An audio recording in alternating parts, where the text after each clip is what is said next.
In this series of videos, we're going to talk about some more advanced aspects of class design, including a review of how Java works as a pass-by-value language, static variables and static methods. We'll talk about interfaces, which are related to polymorphism and to inheritance somewhat. We'll talk specifically about the comparable interface, and then we're going to talk about enumerated data types, or enums. So we're going to start with a discussion of Java as a pass-by-value language. Now, a lot of people make the mistake of thinking about Java as pass-by-reference, but it's not. It's pass-by-value. That's actually a classic interview question, and be sure that you know that Java is pass-by-value. A good little shortcut to remember that is the V in Java and V in value. So there you go. Java is pass-by-value. But of course, you need to know more than just that word, pass by value. You need to understand how it works. And the way it works in Java is actually a little bit subtle. And we'll talk about why some people actually think that Java is pass by reference, but it's actually pass by value. So let's start out to get into this with just a little review of how Java stores things in memory. So recall that all of our variables in Java are either one of our 8 primitive types or they're an object. So they're one of our numeric types, int, long, double, short, byte, float, or they're char, or they're Boolean. I think that was all. I think I covered all 8 there of the primitive types. Or they're going to be an object, a string, a student, an employee, a button, etc. Okay, so all of our variables are either primitives or objects. Primitives and objects are stored differently in memory. And of course, there's other things that are different about them too, right? We can invoke methods on object variables. We cannot invoke any methods on primitives. Primitives are just a simple piece of data. So how these two types of variables are stored in memory is different as well. So again, a primitive just has a single value. It's a number, it's a character, or it's a true-false Boolean value. Because it's just one value, Java is able to store that value directly in place in memory. So if we have an int variable, int n equals 4, if we go to the variable 4 right in stack memory, that is going to be the value of 4. So the value of a primitive variable is just the data itself. It's the number, the character, or the Boolean value. So again, think about these as small discrete little bits of data that are stored directly in place. But objects, we know, can have many values that describe it. Those are all the instance data variables. So a student object, for example, might have a first name, a last name, an address, a phone, a list of courses they're enrolled in, a tuition status, etc., etc. They might have a lot of information that describes that object. So we can't store all that information in one single place in memory. Thus, the way that Java does it instead is it stores all of that memory, or all of those values rather, associated with the object in heap memory, which is located elsewhere outside of the stack. And so what actually gets stored in the space of the variable itself is that memory location, or it's also called a reference, to that place elsewhere in memory, which specifically is on the heap, but that's not as important to understand. The important thing to understand is that just what is stored is the memory location to where all that other information about the object lives. Okay, so while the value of a primitive variable is the data, the value of an object variable is that memory location. So while int n equals 4, n stores the value of 4, student s, the actual value, is some memory location where all the information, the name, address, phone number, etc., are stored about that student. So it's really critical to understand this difference in order to understand how pass-by-value works in Java. So pass-by-value is all about what happens when we send parameters around between methods. So when we invoke a method, if we send information in, we send it in as a parameter. And just a little bit of terminology, in Java, formal parameters are the names of the parameters that are used in the actual method header. So when you write out your method header, those are the formal parameters. Formal parameters stick around as long as the method lasts. So as long as that method is running, you'll have access to that formal parameter. But when the method is over, these parameters are eligible for garbage collection. So they will not be stored in memory after the method is complete. An actual parameter is the value that's passed into the method. So when you actually invoke the method and you want to make the method run, you pass some values in. Those are called the actual parameters. So as I said, Java is pass by value. So when we invoke a method and we send parameters in, those parameters get passed by value. What that means is that the actual value of that parameter is assigned to the formal parameter. So let me come back to this for a minute. So behind the scenes, whenever you invoke a method, it's as if what's going on is that there's this assignment statement, formal parameter equals actual parameter. So this is the formal parameter, the name that's listed in the method header, and we assign to it the value of the actual parameter, whatever parameter, whatever value you passed in to that method. And this is an assignment statement. Now, what's important about this is remember what happens with assignment statements. It's actually different for primitives and objects because of the difference in what the value is of a primitive variable versus the value of an object variable. So to go back a slide again here, remember how assignment works for primitives and objects. For primitives, the value is the data, so that's what gets assigned. It's essentially making a copy of that data and putting it into the formal parameter. But for objects, the value is that reference or that memory location. You will hear some people call it a pointer, but I stay away from using that word because we don't have pointers in Java like we do in C++ or other languages. So I don't use that word, but you might hear some people use that. Remember, the value is either a reference or a memory location. So that's what gets copied and put into the formal parameter. It's that reference. So because of this is why sometimes people think that Java is passed by reference, because they think that when you pass an object, you're passing a reference to that object. But it's actually not. That's not what's going on. It's a subtle distinction. Java is passing the value. It's just that that value so happens to be a reference or a memory location for objects. But for primitives, that's not the case. For primitives, the value that gets passed is just the value itself, which is the actual data. So again, behind the scenes, whenever we invoke a method, we have this assignment statement, formal parameter equals actual parameter. So when you do this assignment statement with primitives, the value gets copied over into the formal parameter. It's just the data itself. You make a copy of the data and you put that data in the formal parameter. But for an object variable, you still do copy over the value, but again, that value is a memory location, so that's what you're actually making the copy of, which means that the formal parameter and the actual parameter are now going to hold the same memory location, so they're going to refer to the same place in memory. That means they are aliases. So they refer to the same place in memory. The formal object parameter and the actual parameter will become aliases. What that means is that if you change something about the object inside of that method, you'll change it for the actual parameter as well because it's the same object. Okay, so if you invoke some method on the object inside of the method that you've invoked, you'll change the object outside of the method too because there's just one object.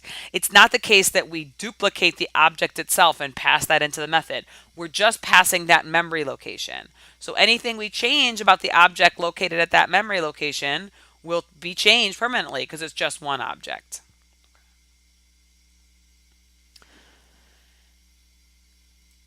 Okay, so let's take a look at an example, and we're going to run through a little bit of code here, a pass by value example. So we're going to start with looking at this for primitives, and I've got the code is here on the slides just because I have some pictures that I'll go through as well, but then the code is also just available for you to experiment with yourself as well. So we're just going to declare a primitive variable in the main method, N1. We're going to give it the value of 2, and then we're going to invoke a method, double number. Double number takes in a parameter of type int. So again, the int is a primitive, and inside the method, it just takes that formal parameter and multiplies it by 2, and then we're going to print it out inside the method, and we're going to print it out back in main.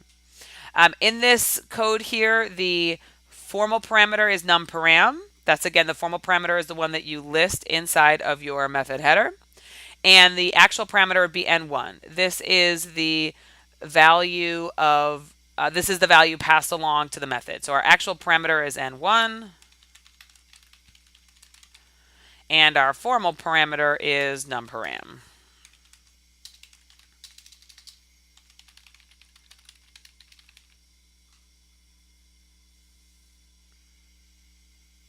Okay, so let's take a look at what will happen now. So pause for a moment, take a look at this code, pause for a moment, and predict what you think will be printed out as the value of n1 after the method is called, and also what will be printed out inside the method before the method returns. So pause for a minute and make that prediction. Okay, and now let's actually run it and see. So obviously the value is 2 before we call the method. Inside the method,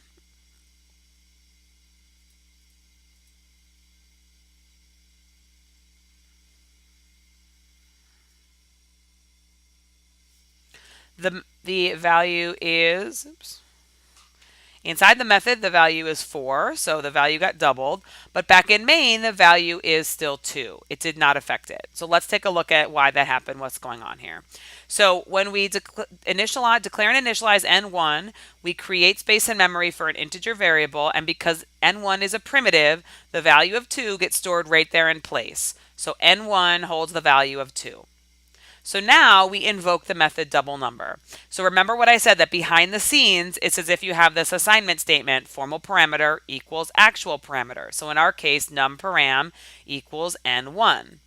Okay, so we now set up a place in memory, num_param, and we assign the value of n1. Well, what is the value of n1? It's 2. So we put a 2 right here. So note that n1 and num_param, they're not linked to each other. They just have the same value. We take the value from n1 and we copy it into num_param. So now we go inside the method and we execute the code. Num_param gets num_param times 2. So we update this to 4. And then we print out 4, which we saw. But now the method is over. So our formal parameter gets garbage collected. So any local variables that would have been inside that method would also be garbage collected. So num_param is actually eligible for garbage collection. We don't have access to it any longer. And when we go back to main, the value of n1 has not changed. So because of how Java stores primitive values, that they put the value right in place, when we pass that variable into a method, it's that data, that value that gets passed. Okay, so changes you make to this primitive parameter inside of the method are not going to affect the original variable outside of the method because there's no link between them. It's just that you take that value and you put it into the formal parameter. So that's how it works with primitives. Let's take a look at how it works with objects. And to do this, we're going to use the rectangle class. Rectangle is a class provided in the Java FX package. It describes just a rectangle. So it has an X and a Y value, a width and a height. And we're just going to look at width and height, and we're going to look at the methods get width, get height, and set width and set height. So it's just a simple class that keeps track of a rectangle. And here's the code that we're going to use. So let me now comment out the primitive example, and we'll look at the object example. So we're going to create a rectangle with the dimensions of 4 and 5, so width of 4 and a height of 5. And we're going to then invoke a method called double the rectangle dimensions that takes in one parameter of type rectangle, gets the width, gets the height, and then sets the width and height to be double. Okay, and let me add a print line here. Hang on. Okay, so again, we'll set the width and height to be double, and then we'll print it out. Just like we did before, we'll print it out inside the method, and then we'll also print it out back in main. Let me just move this up here so the code is next to each other.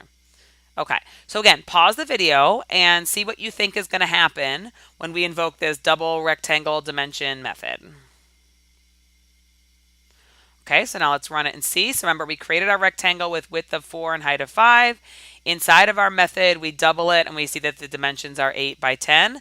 Back in main, the dimensions are also 8 by 10. So that change that we made inside the method affected the rectangle outside the method.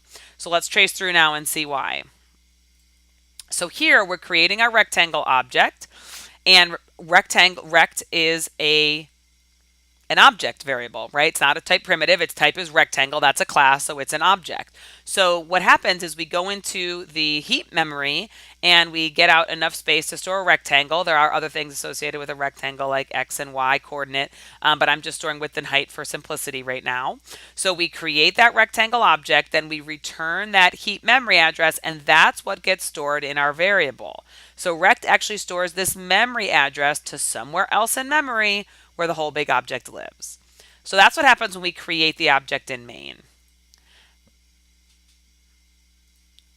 And so now we invoke our method, double rectangle dimensions, sending in our variable rect. So again, in this case, rect is the actual parameter, r is the formal parameter. And remember that behind the scenes, we have this assignment statement, formal parameter equals actual parameter. So in our case, that means r equals rect. But we're always using values in assignment statements. So what is the value on the right-hand side? What's the value of rect? Well, it's a memory location. So that's the value that gets copied into R. We take that memory location and we put it in R. So now rect and R point to the same place in memory. They hold the same memory location. So they're aliases. So we didn't create a whole new rectangle object, right? We just took that memory location and we put it into R. So now rect and R point to the exact same place in memory. They're aliases.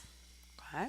So now inside the method, when we get the width and the height, these would be local variables to this method, width and height. We can obtain the width and height from our rectangle object and store them in local variables width and height. And then we can now say, okay, go to our rectangle object R and set the width and the height to be these new values, width times 2 and height times 2. So we go to R, we say, all right, let's go to that place in memory where this information lives. Let's update the width and let's update the height to 8 and 10. And now that method is over, so R, width, and height are all up for garbage collected because these are formal parameters and local variables. So this, all of these are going to be gone. But we still, of course, have a reference to this place in memory back in main, which is rect. And so rect now points to our updated dimensions in that rectangle.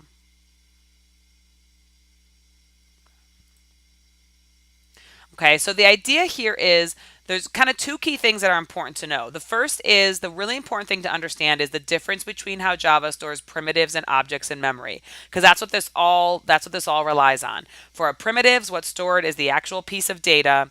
For an object, what's stored is a memory location or a reference.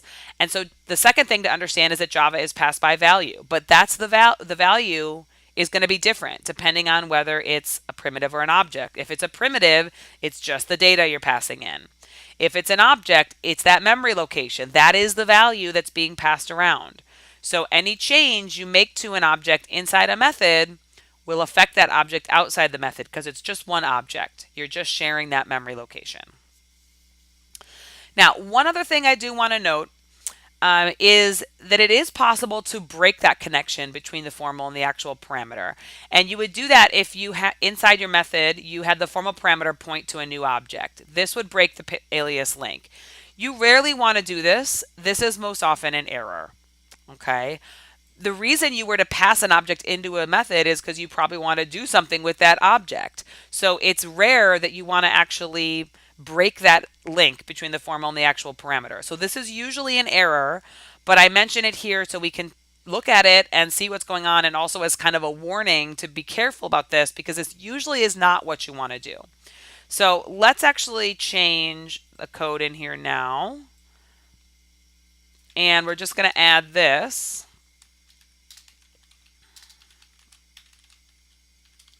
I'm going to say R gets a new rectangle. And I'll just make it width and height of 1 and 1. And then we'll keep the rest of the code the same. We'll get the width and height, we'll double it, and we'll print it out. So pause for a moment and now predict what you think the printouts are going to be at the end of this method and back in main. Okay, and now let's run it. So inside the method, we created the rectangle of 1, 1, and we doubled it, so the dimensions are 2 by 2. But back in main, they're 4 and 5. So the changes we made inside the method did not affect the rectangle back in main. So let's trace why.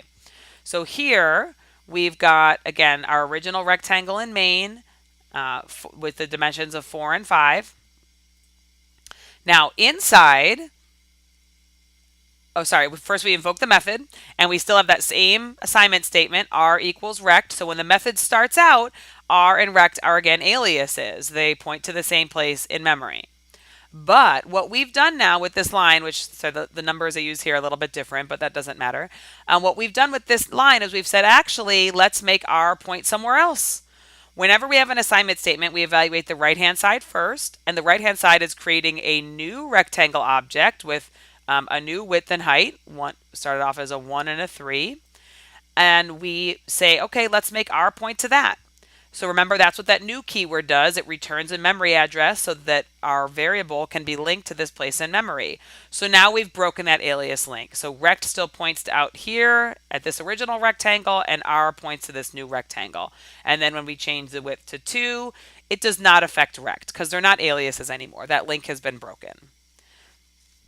So at the end of the method, when we change the width and the height here, it changes for r. The method is over, r gets garbage collected, all of this data is lost. But back in main, nothing has been changed. And the reason, again, is because we broke that alias link. We made r refer to a new place in memory. And again, this is almost always a mistake because the reason you're passing this a parameter into this method is probably because you want to do something with that parameter, right? So you almost never want to do this. If you wanted to create a new rectangle inside this object and then change it, make some changes to that rectangle or use it in a way that wouldn't affect the parameter outside of it, you'd be better off just creating a new local variable. You know, rectangle, copy rectangle equals a new rectangle and create that new rectangle with these parameters. But it would be it's confusing to do it this way, and it's very error prone, and this is almost always a mistake. Okay, so looking back, let's copy this out. And this method, you know, again, is an example of how you can pass objects around and make changes to those objects within different methods. This one here, double number, we should probably rename something else, right? Because this isn't actually doubling the number. How could I actually, if I did want to change a primitive value, I've seen here that I can't do it by passing it along as a parameter because of how Java stores primitives. But what I could do is I could make this return a new value. Right, so the only way to kind of change through a method that is to have the method return a value, and then I could say, you know, back here I could say n1 equals double number passing along n1. So you have to use return values to update your primitive variables. But for objects, again, you can just pass them along as parameters, and then any changes you make inside that method will affect the object outside of the method because it's just one object. The value being passed around is the memory location of that object. This is a really, really critical idea in Java, and as we start getting into more complex code, we're going to be doing this a lot, passing objects around. So it's really critical to understand how this works and be able to predict and know what's going to happen when you pass along both primitive parameters and object parameters. So again, that bottom line, when you pass an object as a parameter, that actual and formal parameter are aliases. So any methods you invoke on that formal parameter with a dot operator, they affect that actual parameter because it's the same object.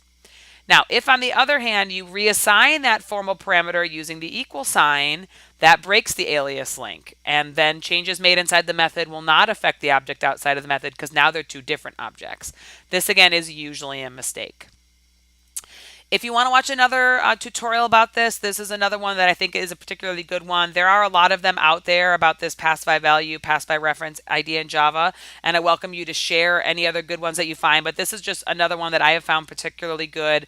So if you want a little more reinforcement or kind of want to hear someone else's perspective other than mine, this is one that I recommend if you're still a little unclear about this issue. And again, there are lots more out there as well, but this is one that I find particularly good.